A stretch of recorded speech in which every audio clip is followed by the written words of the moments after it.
이로 말미암아 주 예수 안에서 너희 믿음과 모든 성도를 향한 사랑을 나도 듣고 내가 기도할 때에 기억하며 너희로 말미암아 감사하기를 그치지 아니하고 우리 주 예수 그리스도의 하나님 영광의 아버지께서 지혜와 계시의 영을 너희에게 주사 하나님을 알게 하시고. 아멘. 자, 옆에 있는 우리 영적인 가족들 둘러보시면서 인사합니다. 사랑합니다. 축복합니다.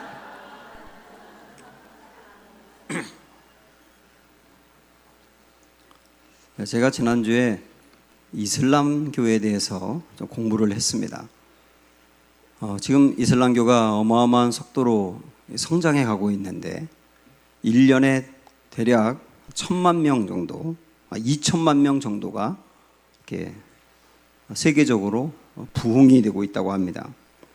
유럽에 그 난민으로 가거나 이민 간 그 모슬림들이 있는데 그 여자들이 대략 한 사람이 평생 아이를 6명에서 7명 정도 낳는다는 거예요.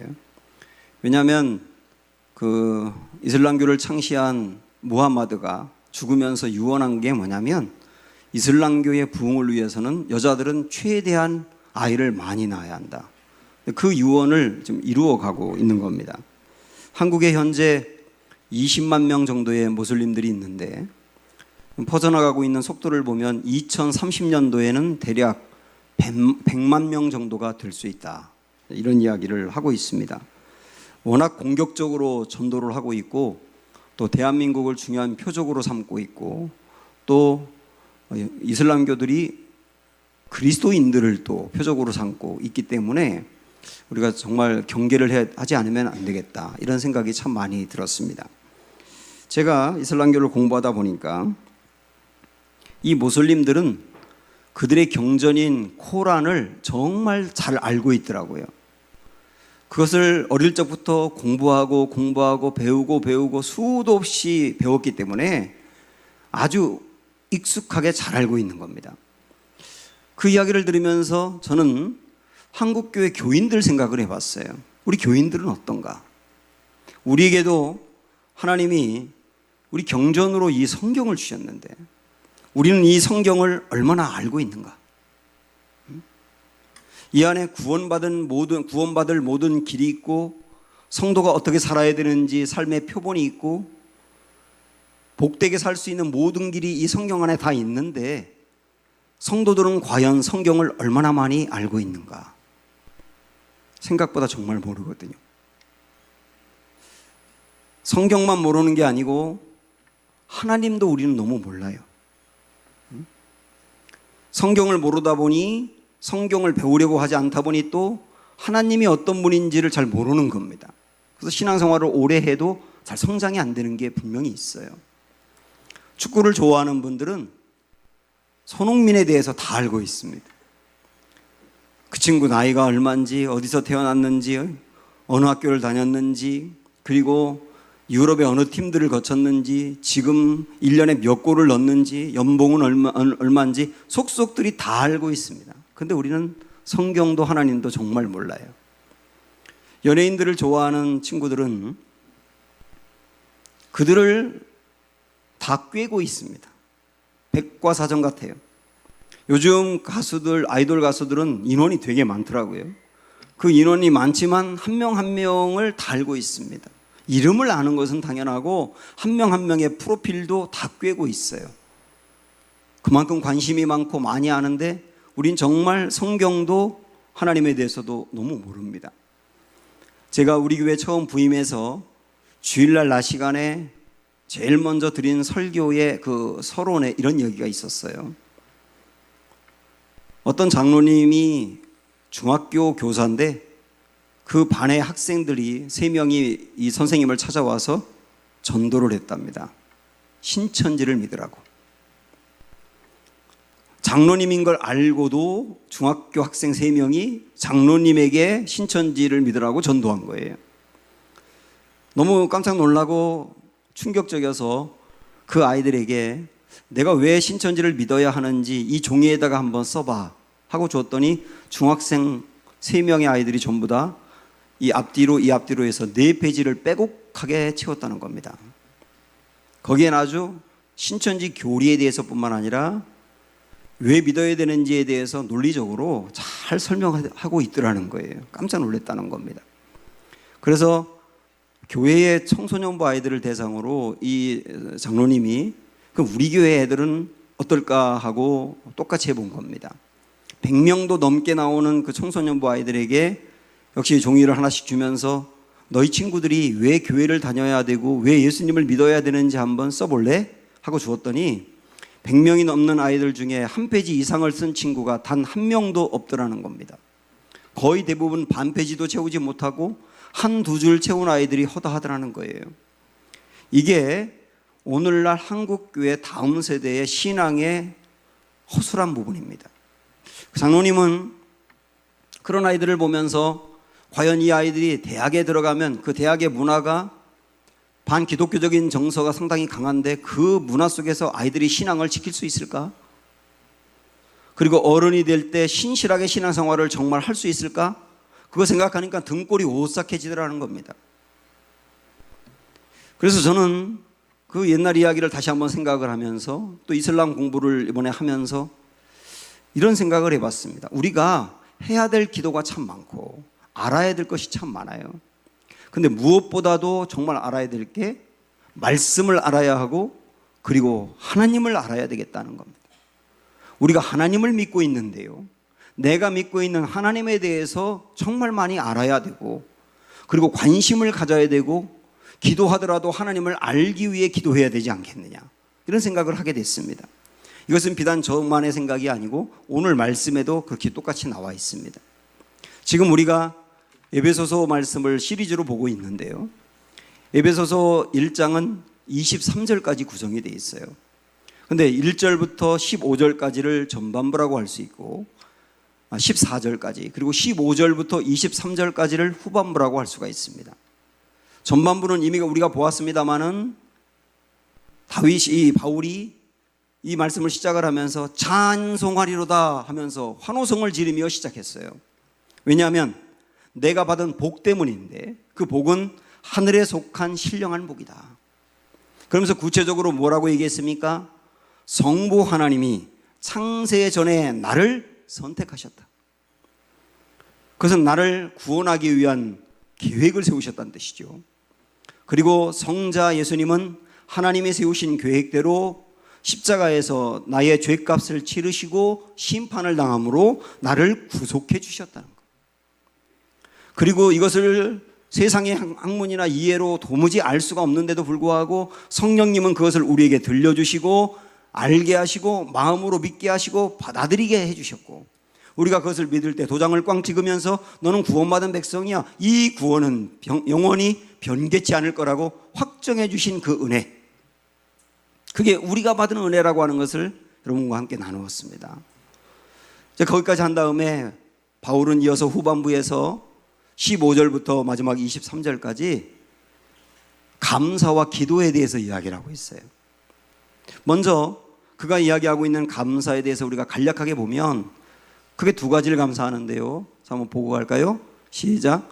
이로 말미암아 주 예수 안에서 너희 믿음과 모든 성도를 향한 사랑을 나도 듣고 내가 기도할 때에 기억하며 너희로 말미암아 감사하기를 그치지 아니하고, 바울은 지금 에베소 교회의 성도들 때문에 감사한다고 하는데 이 감사를 그치지 않는다고 말합니다. 정말 감사가 많이 나온다는 겁니다. 그런데 성도들의 어떤 면 때문에 감사하느냐, 그 두 가지를 얘기하는데 하나는 성도들이 가지고 있는 믿음 때문이라는 것. 여기서 말하는 믿음은 그동안 우리가 배웠던 거, 하나님이 나를 선택했다는 거, 예수님이 구속했다는 거, 성령님이 내 안에 계시면서 그 모든 일들을 확정하셨다는 거, 그와 포함된 구원받을 그 말씀에 대한 모든 믿음이 있다는 거예요. 그래서 이 믿음이 있다는 것은 구원을 받았다는 뜻이에요. 그것이 무엇보다 감사한 일입니다. 저도 여러분의 목사인데, 저도 여러분이 기도응답 받았다 그러면 정말 좋고 문제가 해결됐다 그래도 정말 좋은데요, 무엇보다 제 마음에 최고 기쁜 것은 성도들이 구원을 받는 거예요.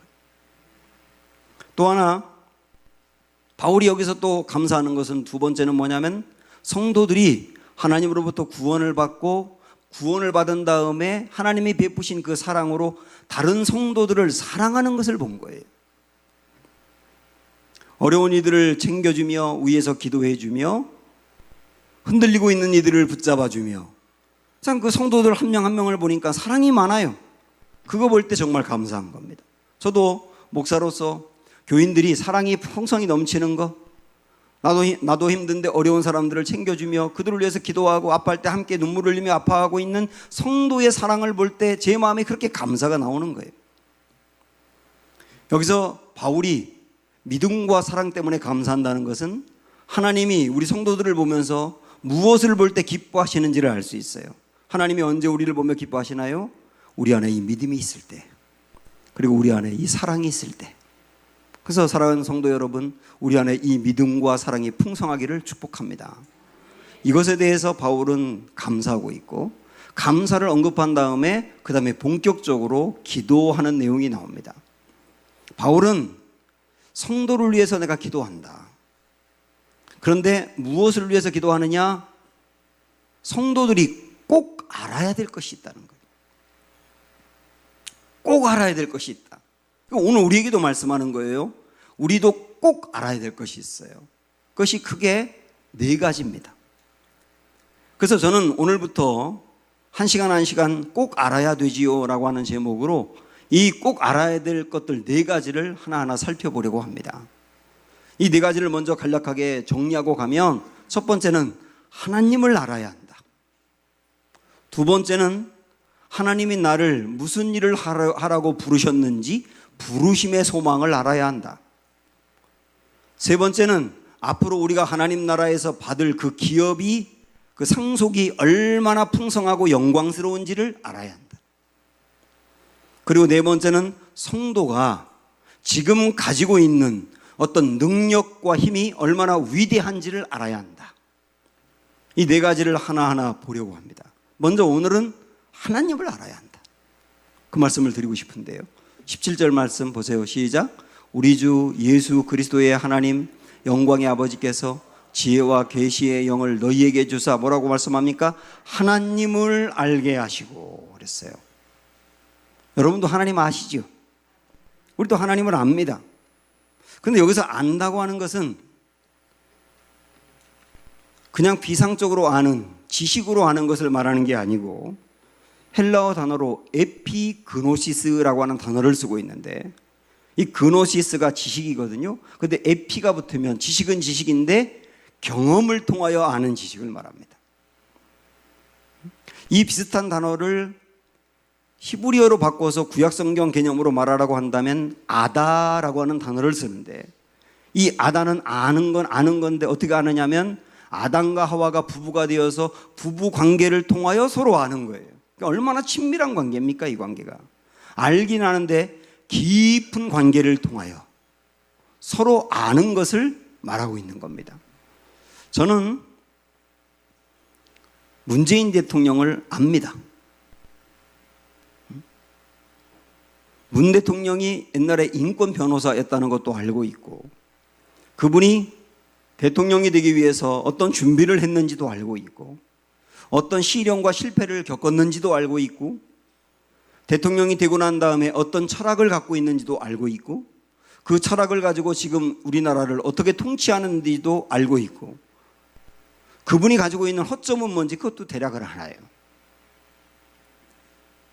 저는 문재인 대통령에 관하여 알고 있습니다. 그러나 문재인 대통령을 아는 것은 아니에요. 그분에 관하여는 알고 있지만은 그분을 아는 것은 아니에요. 관하여 안다는 것은 지식으로 안다는 뜻이고, 을 안다는 것은 관계를 통하여 안다는 뜻이에요. 저는 그분을 알고 있지만 그분은 저를 모를 확률이 100%거든요. 저는 그분과 만나 대화한 적도 없거든요. 그래서 알긴 알지만 지식으로만 아는 거예요. 그런데 많은 사람이 하나님을 아는데 지식으로만 안다는 거예요. 에피그노시스가 아니고 에피가 빠지고 그노시스로만 아는 거예요. 어린아이들에게도 여러분 교회를 좀 다니는 아이들에게 물어보세요. 예수님이 누구예요? 그러면 나를 위해 십자가에 돌아가셨어요. 근데 그 아이가 마음에 그 은혜가 없거든요. 성도들도 알아요. 하나님이 누구세요? 하나님 우리 아버지예요. 근데 진짜 아버지냐 말이에요. 성령님 어디 계세요? 내 마음에 계세요. 진짜 계시냐 말이에요. 상당히 많은 부분이 하나님을 아는데 지식으로 머물러 있는데요, 이 지식은 그 사람을 변화시키지 못하는 거예요. 내가 알고 있는 하나님에 대한 지식이 실제 하나님과의 만남이 이루어지며 그 관계를 통하여 알게 될 때 그 지식은 나를 폭발적으로 움직이는 겁니다. 하나님이 나를 만세전에 선택하셨어요. 그렇게 알고 있었는데 그것이 진짜 나를 만세전에 선택했고 나라고 하는 존재가 만세전부터 그러면은 이 세상에 있을 것을 하나님이 아셨단 말이야. 그걸 알 때 우리 안에 흥분이 되는 거예요. 진짜 알 때. 예수님이 나를 십자가에서 구속해 주셨다. 예수님이 아니었다면 내가 죄값을 치르고 멸망을 당해야 되는데 그분 때문에 내가 살게 되었다. 그걸 지식으로 하는 게 아니라 그분을 만나서 알게 될 때는 가만히 있을 수가 없는 거예요, 이 지식이. 성령님도 마찬가지고. 그래서 여기서 하나님을 알기 위하여 기도하라 라고 하는 것은 바로 하나님을 경험으로 알고 그분을 만나서 알기를 위하여 기도하라, 그 뜻이에요. 그런데 이 말씀의 영어 성경 NIV 영어 성경으로 보면 이 구절을 쭉 이야기하고 맨 끝에다가 뭐가 붙어 있느냐면 better라고 붙어 있어요. better, 더 알기 원한다. 이미 내가 예수님을 만나서 알고 있지만, 하나님을 만나서 알고 있지만, 그 지식을 넘어 정말 관계를 통하여 알고 있지만 이것으로 머물러 있지 않고 가면 갈수록 하나님을 더 알고 더 알고 더 알고. 왜냐하면 우리가 지금 알고 있는 하나님은 하나님 전부의 상당히 일부분에 불과하니까 갈수록 하나님을 속속들이 알기 위하여 기도하라. 하나님을 더하는 것이 왜 그리 중요한가요? 자, 우리 한번 예를 들어서 말씀을 드려보면, 아이들이 엄마 뱃속에서 이 세상으로 탄생할 때 그것으로 비유를 한번 해보죠. 그러면 아이들이 태어날 때 아이들이 하는 일이 뭡니까? 아이들이 이 땅에 출생하기 위해서, 탄생하기 위해서 아이들이 무슨 일을 해야 되죠? 응? 엄마에게 붙어 있어요. 예. 엄마에게 뱃속에 붙어 있어야 한다. 가만히 있어도 붙어 있는 겁니다. 아이들이 이 땅에 태어나기 위해서 아이들이 할 수 있는 게 뭐예요? 없어요. 아무것도 없어요.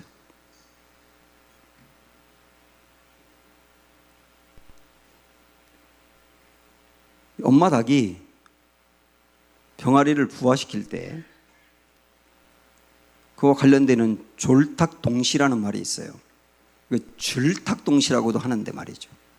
이 졸탁동시라는 말이 뭐냐면, 병아리가 부화가 되어서 태어날 때가 되면 알 속에 있는 태어나야 될 병아리가 톡톡하고서 그 속에서 껍질을 친답니다. 부리로 이렇게.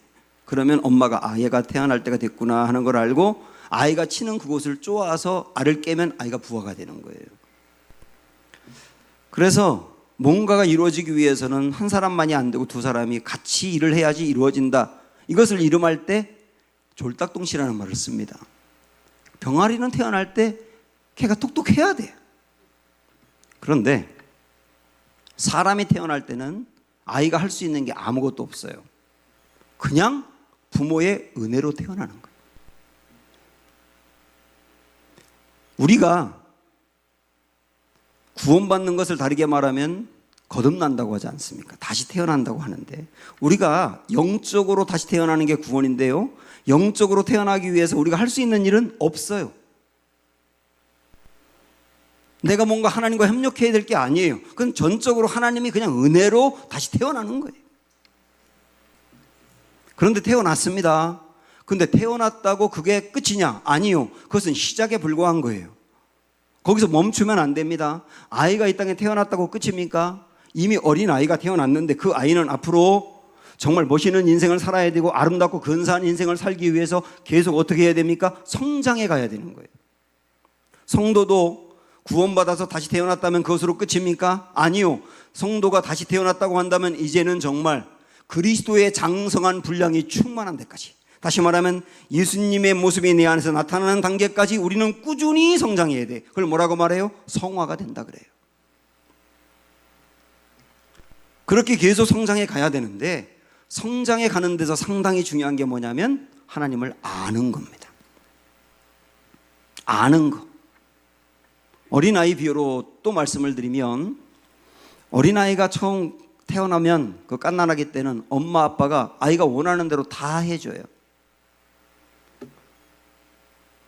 전부 다 해줍니다. 그러니까 아이는 그 부모가 다 해주는 것을 통해서 부모를 알게 되고, 부모가 나를 사랑한다는 것을 알고, 그래서 부모를 보기만 하면 방긋방긋 웃는 겁니다. 그런데 이 아이가 이제 조금 자라고 나면 그 다음부터 부모가 어떻게 하느냐면 안 돼! 그런 걸 가르쳐 주는 거예요. 아이가 원하는 것을 다 가질 수 있는 게 아니라 원하는 것을 가지려고 하면 안 돼! 여러분 그렇게 하셨어요? 안 하셨어요? 당연히 하죠. 아이가 원하는 걸 어떻게 다 주냐고. 원하지만 안 되는 게 있는 거예요. 안 되는 건 안 된다고 가르치는 거예요. 그러면 아이는 처음에는 엄마 아빠가 이전에는 모든 거 원하는 거 다 주더니 이제 안 된다고 하니까 섭섭해서 우는 겁니다.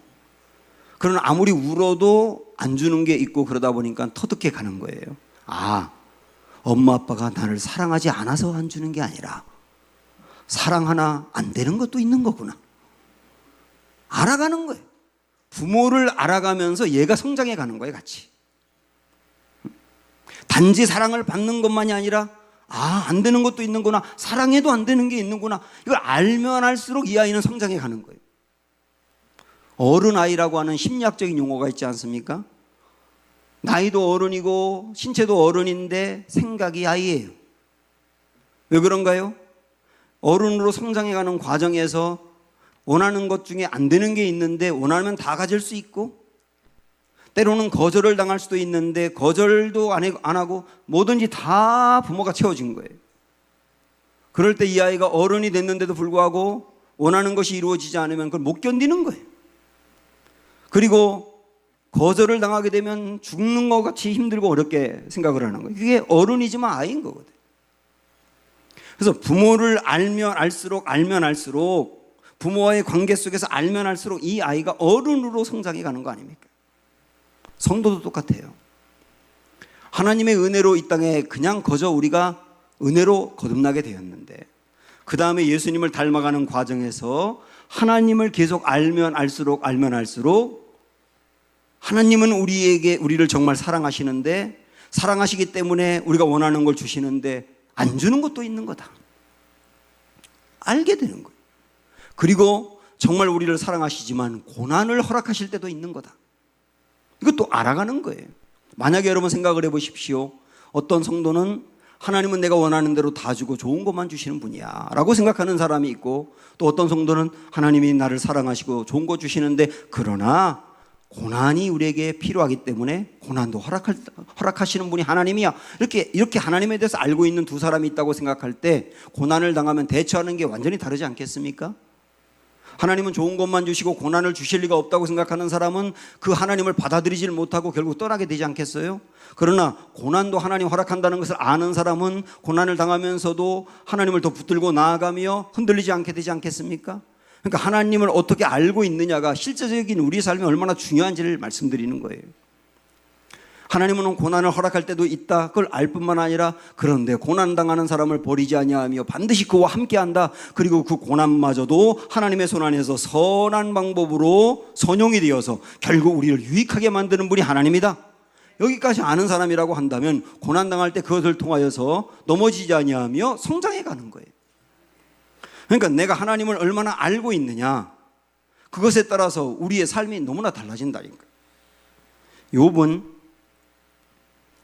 극심한 고난을 당합니다. 있을 수 없는 고난을 당해요. 그도 하나님을 알고 있는 사람이었거든요. 처음에는 그 고난을 이겨내다가 또 시간이 지나가면서 고난이 깊어지다 보니 원망으로 바뀐 거예요.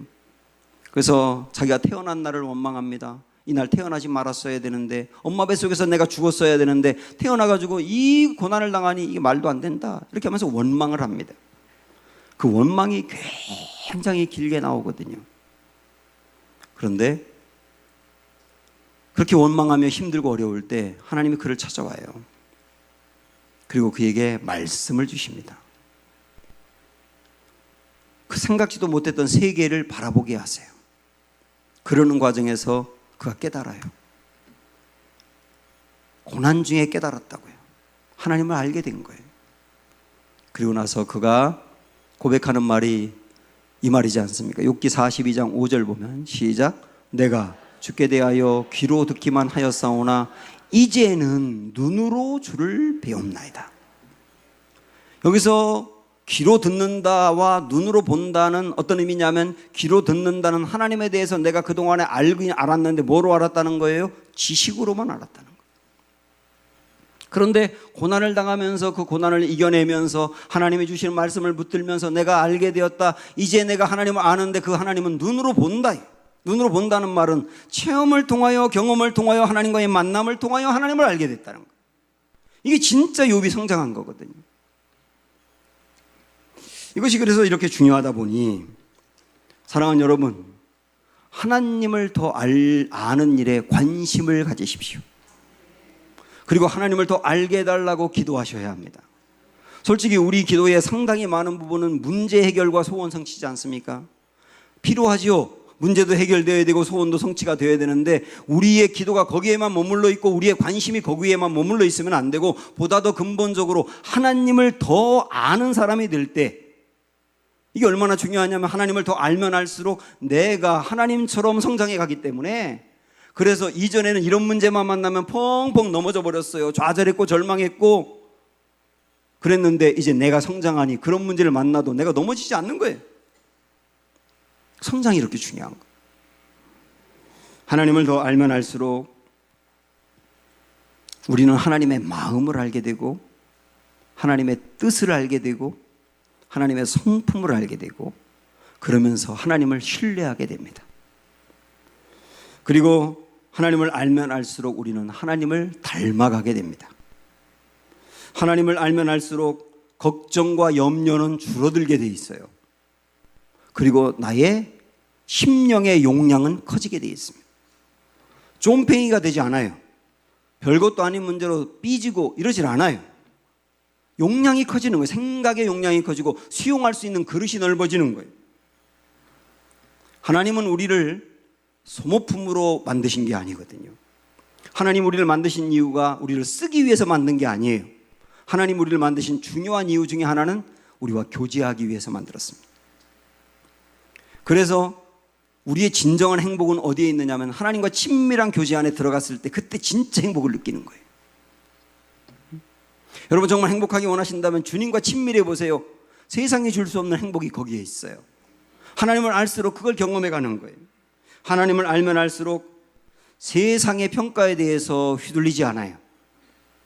사람들이 잘 나가는 그거 보고 그렇게 부러워하지 않고, 그리고 사람들의 말에 의해서 별로 휘둘리지 않아요. 하나님이 나를 어떻게 보느냐를 중요하게 여기게 돼 있습니다.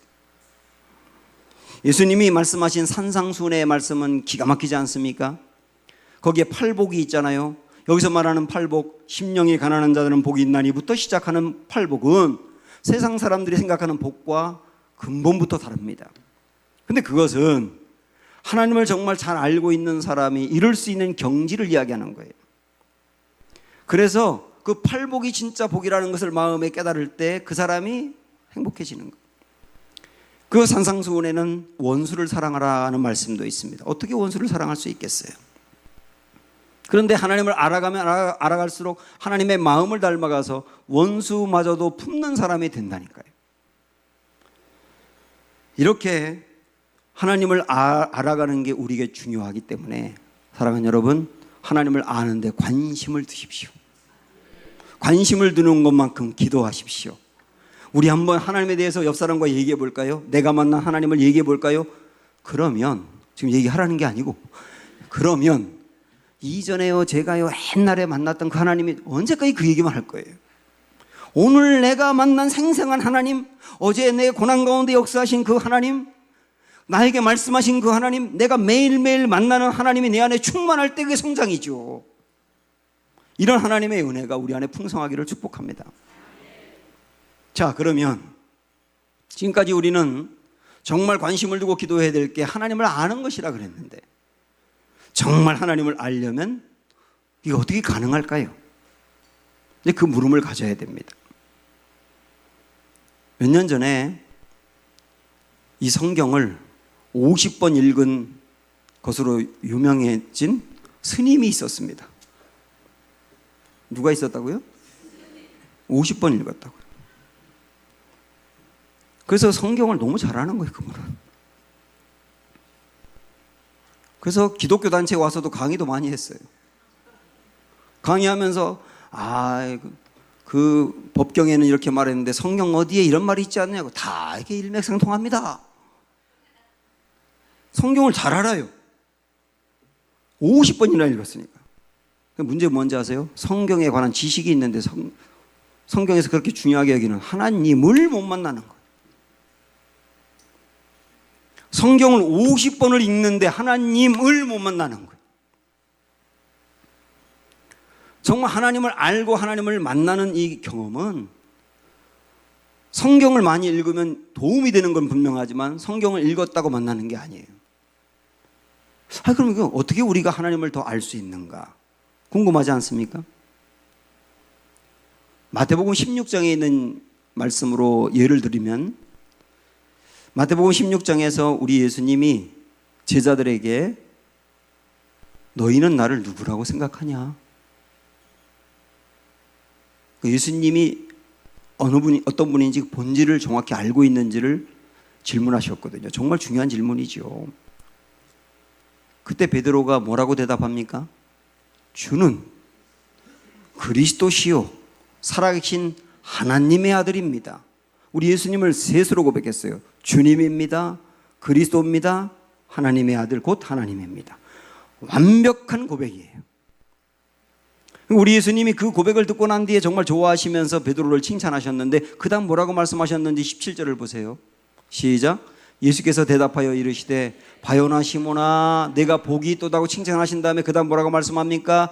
이를 내게 알게 하니는, 여기서 말하는 이는 뭐예요? 그렇게 예수님을 고백한 거잖아요. 그것을 내게 알게 하니는 뭐라고요? 혈육이 아니고, 이거는 사람으로서 될 수 있는 게 아니고, 그 다음 뭐라고 말씀하지요? 하늘에 계신 내 아버지시니라. 여러분도 정말 예수님을 주로 고백하시나요? 그리스도로 고백하시나요? 여러분에게 예수님은 정말 하나님 맞습니까? 여러분이 어떻게 그걸 고백하게 됐어요? 어떻게 믿게 됐어요? 혈육이 아니라, 공부해서 된 게 아니다. 사람들이 공부한다고 되는 줄 아세요? 영적인 데에서 사람들이 얼마나 무식한지 모르죠. 지식은 많이 있는데 그 마음으로 받아들여서 예수님을 고백하는 것은, 이거는 하나님으로만 가능하다. 하나님의 은혜를 주어야만 가능하다 그 말이죠. 기적을 본다고 믿는가? 기적을 보면 다 믿을 것 같지 않습니까? 기적을 보면 놀랍네 그리고 끝나는 사람 많아요. 근데 기적을 한 번도 본 적이 없는데도 하나님이 그 마음을 여시면 주님을 받아들이는 거예요. 이것을 오늘 에베소서 1장 말씀에서는 17절에서 이렇게 표현합니다. 시작. 우리 주 예수 그리스도의 하나님 영광의 아버지께서 지혜와 계시의 영을 너희에게 주사 하나님을 알게 하시고요. 우리가 하나님을 경험을 통하여 아는 것, 그 아는 것이 갈수록 성장해 가는 것, 그것이 무엇으로 가능하다고요? 지혜와 계시의 영으로 가능하다고요. 여기서 영이란 말은 성령을 말합니다. 지혜의 성령, 계시의 중재자가 되는 성령으로 가능하다. 성령님이 그 사람의 마음을 열어야 가능하다. 지혜라고 하는 것은 깨달음입니다. 하나님이 나를 위해서 이 일을 해주셨구나라고 깨닫는 게 지혜고요. 계시라고 하는 것은 하나님이 어떤 분이며 하나님이 어떤 일을 하셨는지를 하나님이 이렇게 열어서 보여주는 거예요. 아무리 똑똑한 사람도 공부를 많이 했다고 하나님의 그 깊은 마음을 알고 그 뜻을 알며 하나님 하신 일을 아는 게 아니에요. 하나님이 계시해 주어야 아는 거예요. 그런데 성령님이 지혜와 계시의 영을 우리에게 부어줄 때 알 수 있다 이거죠. 윌버포스라고 하는 분 여러분 아시죠? 영국 분이고 윌리엄 윌버포스 20대 후반에 국회의원이 된 사람인데, 이 사람의 오직 소망은 영국에 있는 노예 제도를 폐지하는 겁니다. 이건 하나님의 뜻이 아니고 이거 정말 하나님을 믿는 사람이 할 짓이 아니라고 생각해서 그는 국회의원이 되기 전부터 이것을 준비해 가지고 이 운동을 펼쳐나가요. 결국은 바로 죽기 직전에 영국에서 노예 제도가 폐지가 됩니다. 법제화됩니다. 그런데 그는 그때 당시에 노예 제도를 폐지할 때 당시에 영국의 그 수상인 윌리엄 피트라고 하는 사람과 절친한 친구였어요. 이 윌리엄 피트라고 하는 수상은 정치적인 능력도 탁월하지만 학문적으로 굉장히 훌륭한 사람이라서 아주 똑똑했습니다. 공부도 많이 했고요. 어느 날 이 윌리엄 피트와 윌리엄 윌버포스 두 사람이 주일날 교회 가서 예배를 드리게 됐습니다. 그때 설교하신 목사님은 영국에서 그 유명한 로버트 세이실이라고 하는 분이었어요. 그 설교를 듣고서 밖에 나오자마자 윌버포스가 그 친구에게 이렇게 말합니다. 오늘 나는 목사님의 설교를 듣고 정말 성령으로 충만해졌네. 오늘 내 평생 들었던 설교 중에 최고의 설교였네. 그렇게 극찬을 합니다. 그런데 똑같은 설교를 들은 윌리엄 피트 수상은 뭐라고 얘기하냐면, 여보게, 도대체 오늘 설교 내용이 무엇이었나? 나는 있는 힘을 다해서 그 목사의 말을 들으려고 하였지만 무슨 말을 하는지 도무지 알아들을 수가 없었네. 똑같은 설교를 들었는데 한 사람은 그 설교를 들으면서 성령으로 충만했대요. 근데 똑같은 설교를 들었는데 그 똑똑하고 공부를 많이 한 수상은 도대체 무슨 말 하는지를 몰랐다는 거예요. 왜 그럴까요? 여러분, 설교를 들으시는 여러분, 정말 중요한 얘기입니다. 지금 이 이야기는. 왜 그럴까요? 설교를 들을 때, 하나님의 말씀이 선포될 때 지혜와 계시의 성령이 윌버포스 안에서 역사한 거예요. 그 마음이 열려서, 그 마음이 열리니까 영적인 것을 이해하고 받아들이고 충만해지는 거예요. 그러나 아무리 수상이고 똑똑한 사람이라 하더라도 지혜와 계시의 성령이 그에게 역사하지 않으니 도무지 무슨 말인지 알아들을 수가 없었다는 거예요. 그래서 우리가 정말 은혜 받고 하나님을 알아가는 데 있어서 무엇이 제일 중요하냐? 지혜와 계시의 성령이 나를 돕는 거예요. 지혜와 계시의 성령님이 나를 돕지 아니하면 은혜 받을 수가 없고요. 지혜와 계시의 성령이 돕기만 한다면 누구든 은혜 받을 수가 있어요. 교회를 처음 나온 분도 눈물 흘리며 은혜 받을 수 있는 것이고, 그리고 도무지 주님을 믿을 것 같지 않았던 사람도 그들 가운데 성령님이 역사하면 은혜를 받을 수 있고 주님을 믿을 수 있는 거예요. 성령님은 정말 그런 일을 할 수 있는 분이냐? 우리 이 말씀 한번 보고 갑니다. 고린도전서 2장 말씀인데요. 시작. 오직 하나님이 성령으로 이것을 우리에게 보이셨으니 성령은 모든 것 곧 하나님의 깊은 것까지도 통달하시느니라. 하나님의 깊은 생각, 하나님의 뜻, 하나님의 마음, 하나님의 비밀까지도 정확히 꿰고 통달하는 분이 누구라고요? 하나님의 영인 성령이라고요. 그리고 이어서 보면 사람의 일을 사람의 속에 있는 영 외에 누가 알리요? 이와 같이 하나님의 일도 하나님의 영 외에는 아무도 알지 못하느니라. 우리가 세상의 영을 받지 아니하고 오직 하나님으로부터 오는 영, 곧 성령이죠. 성령을 받았으니, 그 다음부터 같이 읽어보세요. 이는 우리로 하여금 하나님께서 우리에게 은혜로 주신 것들을 알게 하려 하심이라. 성령님이 말씀을 들을 때 역사하시면 하나님이 우리에게 은혜로 주신 것들, 하나님이 나를 선택했다는 거 들을 때 감격합니다. 예수님이 나를 구속하셨다는 걸 들으면 가만히 있을 수가 없는 거예요. 성령님이 지금 내 안에서 역사한다는 것을 알 때 흥분하는 거예요. 성령님은 은혜로 주신 것들을 알게 한다. 그러므로 지금 이 말씀을 듣고 있는 여러분들이 말씀을 들을 때 이 구원의 복음의 말씀을 듣고 그것을 알고 이해가 되고 믿게 되었다고 한다면 여러분 안에 성령님이 계신 게 확실합니다. 내가 이미 하나님을 알지만 거기서 멈추지 아니하며 갈수록 하나님을 더 알고 싶어하고 또 알게 된다면 여러분 안에 성령님이 계신 거예요.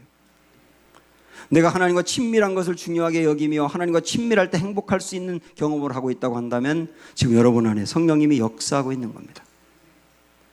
그런데 이 말씀을 들으면서 어떤 분들은 마음속으로 이런 질문을 할지 모릅니다.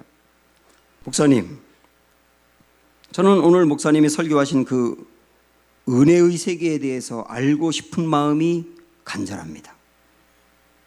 제가 아직까지 모든 걸 다 마음으로 받아들이지 못하겠고, 그러나 정말 저도 온전히 알기로 하고 믿고 싶습니다. 진짜 하나님이 계신지, 내가 정말 하나님의 택함을 받았는지, 내게도 영원한 하나님 나라가 주어졌는지, 내 안에 정말 성령님이 오셨는지, 제가 정말 그것을 알고 싶은 마음이 있습니다. 혹시 여러분 안에 그런 마음이 있다고 한다면 여러분 안에도 성령님이 역사하는 거예요. 성령님께서 역사하지 않았는데도 그런 갈급함을 가질 수가 없는 거예요. 좋은 것을 모르고 어떻게 가지고 싶겠습니까? 그것이 진짜 좋다는 걸 아니까 갈급함이 생기는 거죠. 그래서 아직까지는 마음으로 받아들이지 않는다 하더라도 여러분 안에 그것을 알고 싶어하고 믿고 싶어하는 갈급함이 있다면 저는 이렇게 축복해드리고 싶어요. 여러분도 곧 마음이 열리고 하나님을 만나게 되고 하나님을 알며 더 성장하게 되고 그런 기쁨이 충만한 날이 가까이 왔습니다. 사랑하는 여러분, 우리의 관심 중에 중요한 관심, 하나님을 알기 원합니다. 지혜와 계시의 영을 저에게 충만하게 부어 주옵소서. 이 말씀 붙들고 기도하시기를 축복합니다. 찬양할까요? 아름다우신 이 찬양 부릅니다.